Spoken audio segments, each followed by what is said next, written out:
ఒక పూజ, అదే మానస మిత్ర హోమం. మీకు మీ మీద నమ్మకం లేకపోయినా అనేక రకాల సందేహాలు గనక ఉంటే, ఇలా ఉన్న వారికి, మనోబలం లేని వారికి సందేహం అంటూ ఉంటుంది.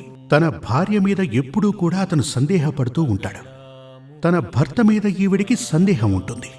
ప్రతి విషయాన్ని సందేహాత్మకంగా చూస్తుంటారు. దానికి కారణం మనోబలం లేకపోవటమే. అలా ఉన్నవారికి ఈ మానసమిత్ర హోమం గనక చేస్తే అప్పుడు మనోబలం స్థిరత్వాన్ని పొందుతుంది. అదేవిధంగా కుజుని యొక్క దోషం ఉంటే, అంటే ఇదివరకే చెప్పినట్టుగా కుజి దోషం వల్ల కోపం అధికంగా వచ్చేవారికి, ఆ కంగారు ఉన్నటువంటి వారికి ఈ హోమం గనక, అంటే మానసమిత్ర హోమం గనక చేస్తే వారికి శాంతి లభిస్తుంది. అంటే ఏంటంటే, మానసమిత్ర హోమం చేస్తున్నప్పుడు చంద్రుడు నీచ స్థితిలో ఉన్నవారికి మనోబలాన్ని పెంచాలి. అతిగా కంగారు పడేవారికి ఆ కంగారుని తగ్గించి కోపాన్ని